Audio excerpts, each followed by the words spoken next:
আজকের মজার গল্প গোপালের মন্ত্রী হওয়া। রাজসভা শুরু হতে রাজামশাই গালে হাত দিয়ে চিন্তা করতে থাকে। সভাসদরা বলে, রাজামশাই কি চিন্তা করছেন? রাজামশাই বলে, ভাবছি এখনো তো কেউ পৌঁছালো না, মন্ত্রী এলো না, গোপাল এলো না, তাহলে কি করে সভা শুরু করি? বলতে না বলতে গোপাল প্রবেশ করে। রাজপণ্ডিত বলে, দেখুন দেখুন রাজামশাই, গোপাল এলো যে। রাজামশাই বলে, গোপাল, তোমার এত দেরি হলো কেন? গোপাল বলে, রাজামশাই, আসলে গিন্নি আজকে যা মাছের টকটা বানিয়েছিল, কি বলি আপনাকে। বলে, তাই নাকি গোপাল? বলে, হ্যাঁ রাজামশাই। রাজামশাই বলে, তা তো বুঝলাম, কিন্তু মন্ত্রী এখনো পর্যন্ত এলো না কেন? অমন সময় সেনাপতি আসে। সেনাপতি এসে বলে, রাজামশাই সর্বনাশ হয়ে গেছে, সর্বনাশ হয়ে গেছে। রাজামশাই বলে, কেন, কি এমন হলো? রাজামশাই, মন্ত্রীমশাই খাট থেকে পড়ে গিয়ে কোমর ভেঙে ফেলেছে, এমনকি কথাও বলতে পারছে না। বলে, তাই নাকি? গোপাল বলে, খাট থেকে পড়ে কোমর ভেঙে গেল? তারপর রাজামশাই বলে, তাহলে রাজবৈদ্য? সেনাপতি বলে, রাজবৈদ্য তো মন্ত্রীমশাইকে দেখাশোনা করছেন, ওই জন্যই আসেনি। রাজামশাই বলে, তাহলে কি করা যেতে পারে? গোপাল বলে, তাহলে চলুন আমরা গিয়ে দেখে আসি। সভাসদরা সকলে, গোপাল, রাজামশাই সকলে মিলে মন্ত্রীর বাড়ির উদ্দেশ্যে রওনা হয়। ওদিকে মন্ত্রী গিন্নি মন্ত্রীর পাশে দাঁড়িয়ে দাঁড়িয়ে কান্নাকাটি করতে থাকে। হে কি গো, তোমার কি হলো গো, আমাদের কি হবে গো, হায় হায় রে, এ যে কি অবস্থা হলো তোমার। অমন সময় রাজসভার সকলে রাজামশাই এসে বলে, এ কি মন্ত্রী, এ কি অবস্থা? অমনি মন্ত্রী গিনি বলে, রাজামশাই দেখুন দেখুন কি অবস্থা হয়েছে, ও যে কথাই বলতে পারছে না, কি হবে এখন আমাদের?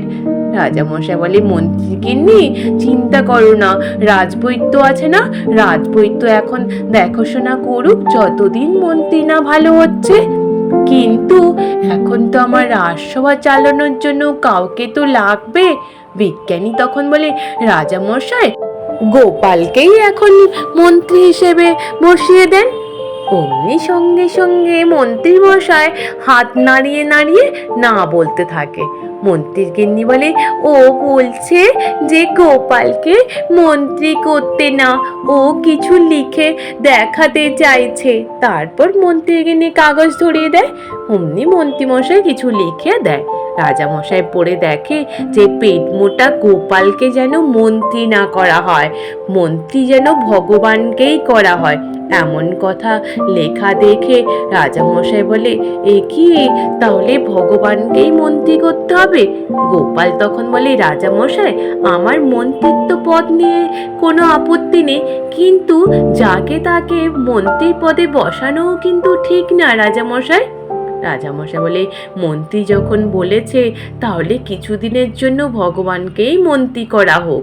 সেনাপতিও একই কথা বলে যে, গোপাল তো নাপিত রাজামশাই, গোপাল যেন কিছুতেই মন্ত্রী না হয়।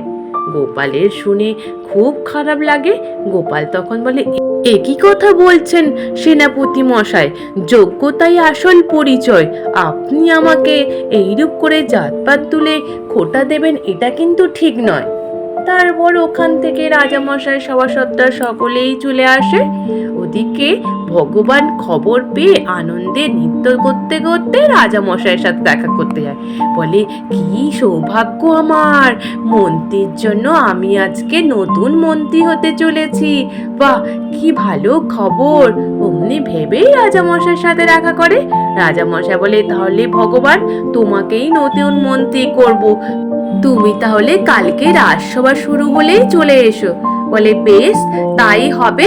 তারপরের দিন রাজসভা শুরু হতেই ভগবান রাজসভায় যেতে রাজামশাই সকলকে বলে যে, আমার নতুন মন্ত্রী এখন ভগবান। তারপর সকলে নতুন মন্ত্রীকে শুভেচ্ছা জানায়। এমন সময় প্রহরী এসে বলে, রাজামশাই, দুজন বণিক এসছে আপনার সাথে দেখা করতে। অমনি রাজামশাই বলে, বেশ, বণিক দুজনকে এখানটায় পাঠিয়ে দাও। দুজন বণিক এসে বলে, রাজামশাই আমরা খুব মুশকিলে পড়েছি। মধু বলে, রাজামশাই আমি বাইরে বেড়াতে যাওয়ার আগে আমার এই বন্ধুকে স্বর্ণ ভর্তি সঙ্গে জলপাই ভর্তি করে একটা কলসি দিয়ে গেছিলাম। এসে যখন দেখি শুধু জলপাই রয়েছে, কিন্তু কোনো স্বর্ণ নেই। যদু বলে, আমাকে শুধু রাজামশাই ওই জলপাই ভর্তি কলসি দিয়ে গেছিল, কোনো স্বর্ণই ছিল না।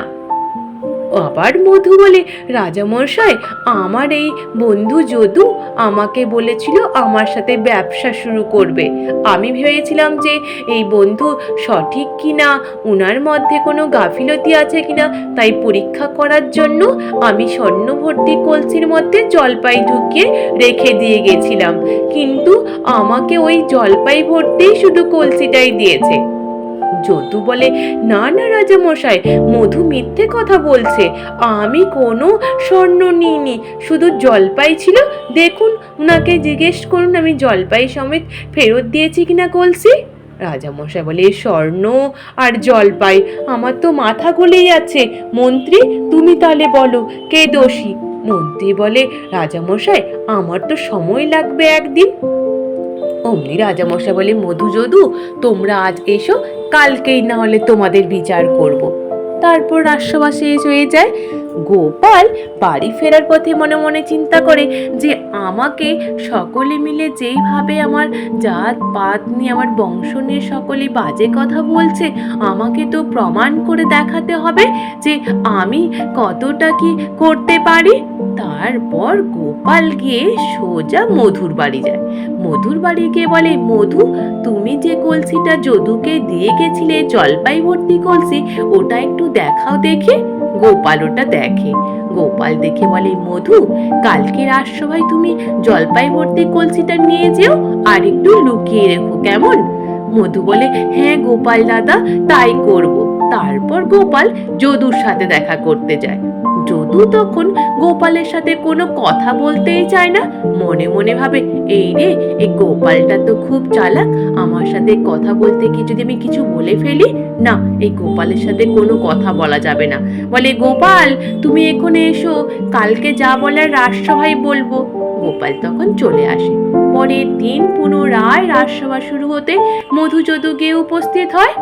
অমনি রাজামশাই বলে, এবার বলো ভগবান, তাহলে এর মধ্যে কে দোষী?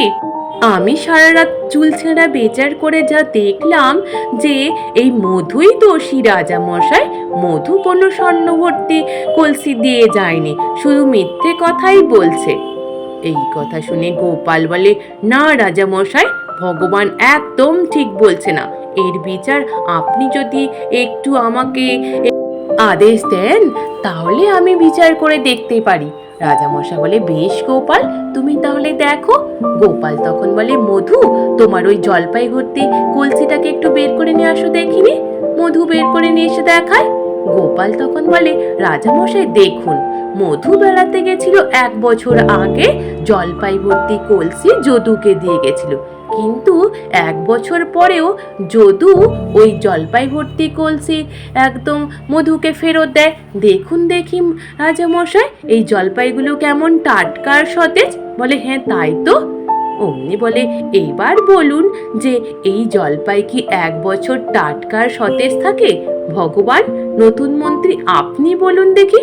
ভগবান বলে, হ্যাঁ তা তো থাকে না, সব তো পচে গলে যাবে। অমনি গোপাল বলে, রাজামশাই তাহলে এবার বুঝতে পারলেন তো আসল দোষী কে? রাজামশাই বলে, হ্যাঁ তো গোপাল, সত্যি তোমার বুদ্ধি তারিফ করার মতো, এই যদুই হচ্ছে সব থেকে শয়তান, আর মধু একদম সঠিক কথা বলছে। আর গোপাল তখন বলে, রাজামশাই এই যদুকে কারাদণ্ড দেন। রাজামশাই বলে, গোপাল সত্যি তোমার বুদ্ধি জয় জয়কার করার মতো গোপাল, সকলে মিলে গোপালের বুদ্ধির জয় জয়কার করো। আর রাজামশাই খুশি হয়ে গোপালকে স্বর্ণ মুদ্রা উপহার দেয়। গোপাল বলে, রাজামশাই আমাকে সকলে আমার বংশধর, আমার জাতপাত নিয়ে বলে, কিন্তু আমার বুদ্ধির দক্ষতা আমি কতটা প্রমাণ করে দেখাতে পারি সেটা কিন্তু আর কেউ লক্ষ্য করে না।